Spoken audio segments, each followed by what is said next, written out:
Let's go beyond the connection. Welcome to the podcast. We have a very special guest on today, Gary Trevon. Now, Gary, you are the Director of Information Technology at LifeFlight Network. And today, we're going to be talking about a massive trend, this wireless first trend. Everybody seems to be talking about wireless. There's billions of dollars of infrastructure that's being put into this. We're going to be talking about a wireless first future. And what does that mean for us as we're running our information networks? So let's jump into our first question. So tell me a little bit about what you think of when you hear the term wireless first. And we're talking about the network infrastructure industry. What does that even mean to you? That's interesting because when you say wireless, there are so many different from bandwidths, but different types of wireless. But what it tells me is, I think the first thing is speed and accessibility. Certainly when someone says wireless first, that means that I need to be able to provide them with a quick solution. And I think that would be something I would have to say, okay, what they're asking for is they need service now, and they don't really want to wait for I don't want to say antiquated, but the old hardwire to go in. So that's what I'm thinking. Everyone right now everything's wireless. Their watches connect to their phone, which then connect to a cell tower and very soon to a satellite. They don't want to be encumbered by wires anymore. So I think that's what that means to me. And there's still a lot of lingering perceptions about wireless. And especially when it comes to someone like in your position, you're protecting the data. You're protecting the access to that data. So to move to a wireless first kind of a mentality, there's a lot of trepidation on that. And what do you say about that? Should we, or has the technology caught up with the wireless and availability that we shouldn't really worry too much about that? Or what's your perspective? No, I'm always going to worry about it no matter what. There are good hackers out there, but I think what I'd have to say, the biggest question for me is what data are you planning on transmitting? Because there are different levels of security-based data. In my industry, we have PHI. A lot of other industries, there's PCI or credit card information. And then, of course, you don't want your own personal information up there, credit cards, or I don't know what you're doing, but there are social security numbers, birth dates, and those types of things. There are really good abilities to secure that. I don't think your average person out there knows what those security things are. Usually they'll just take their router or their wireless access point right out of the box and just turn it off. And sometimes that should be set up enough, or I would have to think. But in our situation, we do have to make investments to confirm and to acknowledge the fact that the security is set up properly for those types of wireless connections. But is there a concern that wireless is less secure, or I can't secure it? In a wireless first world, are you worried about security more? Or is it just, no, it's just a different set of protocols I need to put into place? That's an interesting concept. I don't think I'm more concerned about it from a wireless standpoint. I don't see the good old days back in the 90s when you could drive down the road and get on somebody's Wi-Fi. That's just not out there. I think what it is for me is a different level and type of protocols that we have to use. I think the real concern for me isn't the method by which an individual can get to my data, but it's whether or not they can or cannot get to my data. Because when I have a secure network, the method by which they get there, whether it be the old wired or wireless, is really just a vector by which they can get in. So I would have to think that we just have to have different tools to secure those things. The wireless companies are investing billions of dollars in infrastructure. There is a big, I wouldn't call it a bet, there's a big play that this is where everything is going in terms of wireless. What's your recommendation to others that are running the networks in their companies in terms of how fast they should be thinking of adopting a wireless first mentality? That's a good question. I would have to think where your investments are. How much do you have in your current infrastructure, and how hard coded are you?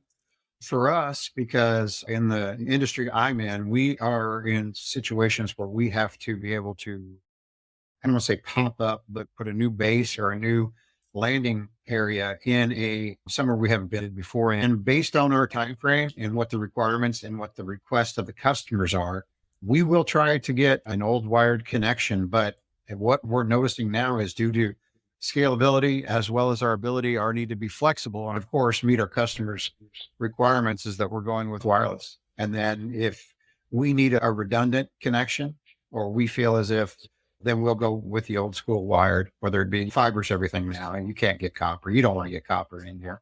Nobody's selling it. Two really important things there. One, there's outside of the actual network and the redundancy, the reliability, there are business reasons why we need to be up and operating in new areas. And to build the wired infrastructure, if the wired infrastructure is even there, the costs with it, the timing to get it up and running, the business isn't going to wait for that. So you have to go wireless. Right. There are times and I'll go out and I'll reach out to insert your regional fiber provider, and I'm getting lead times of 6-8 weeks. I don't have that kind of time. Oddly enough, the industry that I'm in with medical transport is highly competitive. There's a lot of people in it. And there are a lot of people who are willing to spend the money to take your customers away from you. I've had a past experience working in quick service pizza, and I thought pizza was a competitive industry. Only people buy so many pizzas, and there's so many. But no, it's unbelievable to me how much people will invest to try to get just one or two of those calls from a hospital to have their patients to be moved, and how much they'll spend to do that. So we have to be able to, and I'll be honest with you, we keep not necessarily one in hand, but we keep a wireless connection in a box. We're ready to go in case we have something that needs to pop up. And it's been that quick. So what I just took away from what you said is one of the definitions of a wireless first future is competitive advantage. The slow movers to adopt this mentality are going to be the slow movers to gain that competitive advantage as well. I think so. And understand too, I don't want to be industry specific, but what we do, we are an air medical organization, and we're not in major urban areas. We're in rural areas. We're in places that are on the coast of Oregon and Washington, and the infrastructure is not there. So we do rely on wireless. We use cellular, and we'll use satellite connectivity, and it helps us get a site up in a third of the time, I guess you can say. I absolutely see that in your business more and more with distributed workforces and distributed client bases. We are multi-location businesses is the norm. Absolutely. How many calls have you been on? If you have a multiple call, whatever your brain, Zoom, Teams, whomever, and you'll see people in their cars. They're on the phone, the phone's mounted, and it's just, there were times when people would be like, what are you doing? I remember back, this was, my goodness, when I was in the 90s, when they first heard the term ubiquitous, where it's everywhere.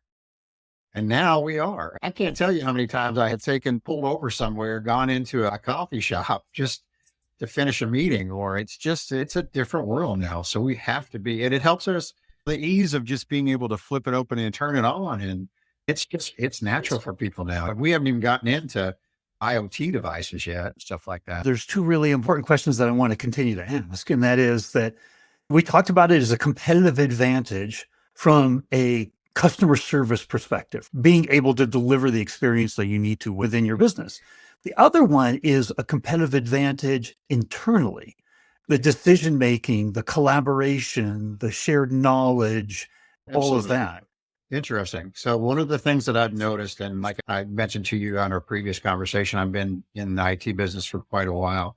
One of the things that I've noticed just in the last, I would say 8 to 10 years, is that we in the IT world, the IT department, have to be the provider of choice. And what I mean by that is that people are much more educated than they were in the 90s and in the early 2000s, even 2010s, to the point now where if you don't give them what they're asking for in a time, they will develop a solution on their own. So then you have a shadow IT problem. So what I'm saying is that I have to be able to be, if not the mostest, bestest, newest solution, if you will, to be colloquial, but to at least be a solid solution that says, okay, that'll work for us. We have to almost sell our services to our own internal customers sometimes. So we have to be on that edge. They're going to find another solution. I can't tell you how many times I've had, and I won't, not specifically in this organization, but another organization where I've had to shut people down. I don't know what you think you're doing, sir, but please don't do that.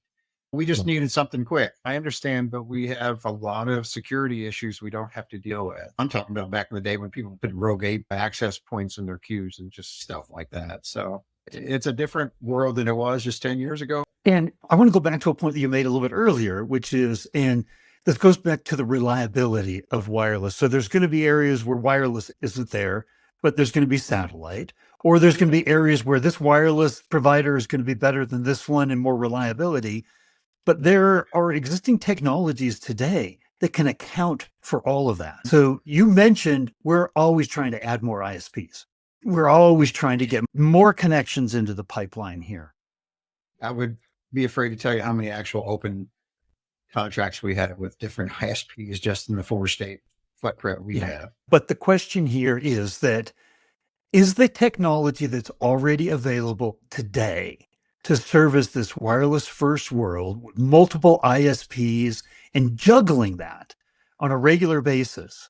My question is that, is the existing technology today up to speed for what sounds like you're already in the wireless first world? You depend on it. You rely on it for competitive advantage. We have specific bases that run specific only on wireless because of location and accessibility, and of course, speed of how quickly we needed to get the organization up and running. So the technology is there. I guess that's the question. Is the technology already matching your expectations for what you need in a wireless first world? That's a good question, because what's going on is it's becoming more and more popular. So guess what? It's becoming saturated. And that was the most recent situation we've run into. We have an absolute perfect place to put in a wireless solution. We currently have a wired solution, and it's just, I'll just say it's on an island somewhere that has a very high rate of losing power. And anyway, great solution would have been for us to put a mini sat connection in there. Guess what? The area is saturated because of there are so many people that are on it now that we are on the waiting lists that when someone drops off, we'll then be able to get the unit so that we can work there. So what are we getting into now? That people are catching on to this and they're loving it. And now we're in a competitive advantage point where even if we get a business account, we're still waiting because the current technology is becoming saturated. That's a kind of an interesting one. You say the technology is being saturated. You're talking about you're waiting for, what exactly are you waiting for? Bandwidth. I'm waiting for Starlink to give us the okay to send us a device, because where we want to put something in on an island in Seattle area is saturated to the point where they can't get any more. They can't put any more units out there, the actual. So basically they can't add any new units because the satellites themselves are full. So in that kind of an environment where you don't have satellite, but you've got multiple wireless ISPs, you've got some wired, but you said it goes up and down. The technology, the failover technology that merges all that together seamlessly so that you, your users, internally, externally, never feel a glitch. Is that technology up to speed in matching this wireless first world? It's a good question. I'm going to say almost. It's there. We've been very lucky with the products that have cellular built into them, especially with 5G. They've been beneficial to us. We are still deciding whether or not that's our first connection. We usually use that in our second connection. And the reason for that is because a lot of the companies still want to charge premiums for lots and lots of data. And we use a fair amount of data. And I can understand. Once again, it's a scalability issue. It's a bandwidth issue for them. And it's a profit center for them. So I'm going to say we're getting there. For me, if I have my personal opinion, the first one would be that I would be carrier non-specific. I don't care who you use, just charge me. And then allow me the opportunity to decide if I can have a scalability on it. Like, for example, if I'm not using it as a secondary, I can have a 1 gig connection, but when I need it, I can get 25 gig. So I guess you could say burst pricing might be a way of saying, I guess. But it has kept us from it being our permanent one because of that, because of the unknown pricing. So you're talking about the unknown pricing directly from the ISPs themselves, and that's a big issue in the world where, so that's one side of the equation. The other side of the equation is the technology that takes all these different ISPs and wonderfully weaves it into one reliable connection for you. Where does that technology stand in this wireless first world? We're lucky that we have found the products that we've talked about from Big Leaf has the cellular back end on it, and we're comfortable with allowing that to be one of our connections and working through that. I think it's called Cradle Point, and I'm not sure if that's a brand or if that's one of their own products, but that seems to work well for us in these remote areas. I call them remote, the rural areas. They're not remote. People live there. So we've looked into that. That's a good solution for us. But as to one that is 100% going to do it all for us yet, I haven't seen anything. But again, we're not always out there looking for the cutting edge of things. So there may be something out there that I'm just not aware of yet. but I hope there is soon. And I think it will be. I think especially in the next couple of years, I think you're going to see cell phones that are connecting directly to low Earth orbit satellites and those which they're already testing now. And I think once we do something like that, I think you're going to see wireless first explode. I love that. There's always something new to look forward to in the world of technology and connections. Let me ask, is there anything that I haven't asked about the wireless first world that you think is important that we need to talk about here on this podcast? I think we talked a little bit about cost. We have to understand the installation cost in wireless versus wired. It's minimal, which is great. But then the unknown cost moving forward, I think, is something that still needs to be discussed, or at least find a good solution. We talked about flexibility already. The mobility of it's great. I carry I don't know what you call it, just a hotspot with me whenever I'm out, and it works fantastic for me. And I think it's getting better. Cell towers get better and calling over Wi-Fi and those types of things. I think it's going to become the type of experience people expect now, which is they want 100% coverage all the time. And we still need to understand that there still are places that are limited. Other than that, I think most recent, we've got door closers that are IoT devices, hanger door closers, thermostats, and next will be microwaves. So that's another issue that we're battling a little bit. How do we do IoT stuff over wireless? And who knows what they're going to invent next. I'm waiting for the blender that you start from your phone just to start your smoothie or something. What are you most proud of for the network infrastructure that you've been able to create for a medical transportation company, which means the stakes are high? What are you the most proud of? Oh, gosh. I think our customer service, internally and externally, that's number one. We try to pride ourselves at the organization I work for by standing outside of the norm because of the ability to provide solid customer service. The first thing I tell new employees when we come in is we are a customer service organization, and so is the IT department. We're here to make sure you do your job and that you're not worried about computer stuff. I'd say that'd be the first one. I brought that from me. I grew up in the hospitality industry, so I brought that with me for years. But I think the other one has to be our level of security. We pride ourselves in making sure that we have a lockdown internally and externally. We've had some OOs. I just say they're eye-opening. They haven't been breach-worthy, but I definitely want to make sure that we continue to always look at the secure part of it. And it gets in the way of flexibility and it gets in the way of scalability, but it's just something you can't toy with anymore. Cybersecurity is not an option anymore. It is paramount to everything we do. I think we covered this, but you just brought it up again, how proud you are and how secure the network is. Well, that technology is a significant contribution to CX, to customer experience, which, by the way, McKinsey came out 2 years ago with a study that looked at over 400 different companies, B2C and B2B companies, that were highly profitable. And they determined the number one differentiator amongst all those companies was customer experience. And I love that you were proud about the technology's contribution in order to making that a reality. Even if it's not direct to the customer, like for example, see what's in our industry now, if you take a patient to a hospital and you have to chart on that. So they have to be able to chart that, get that account, if you will, move forward or close patient, get the chart down so they go on to the next one. And it's times that they're doing this in flight to the next place. So we need to make sure that they're able to do what they need to get done so that they can focus on the patient at the moment. You can't be thinking about what you've got left to do when you're dealing with someone's life right now. Absolutely. And the second part of that was you were really proud of security, and cybersecurity isn't a need to have, it's a must have. And you mentioned that you're running all these ISPs and connections through this big leaf technology, but you're still been able to maintain a high degree of integrity and security on the data itself. Was that an important part of the evaluation of the technology to make sure that you weren't sacrificing that? It has been. We try to keep our exposure points close to the vest. We do keep a lot of our PHI and HIPAA-based information still local so that we have to authenticate who gets to it. And we, of course, limit as best we can how much of that information gets transferred, whether it's just to the endpoint and back, no matter what the connection is. It's always a challenge, no matter what we're doing, whether it's wireless or wired. But in most cases, in these wireless connections, we're making sure that we have the best security we possibly can with the devices we have at these remote sites. And we just maintain it. And we spend a lot of time and effort making sure that everything's up and running and as we expect it to be. So I have one last question for you.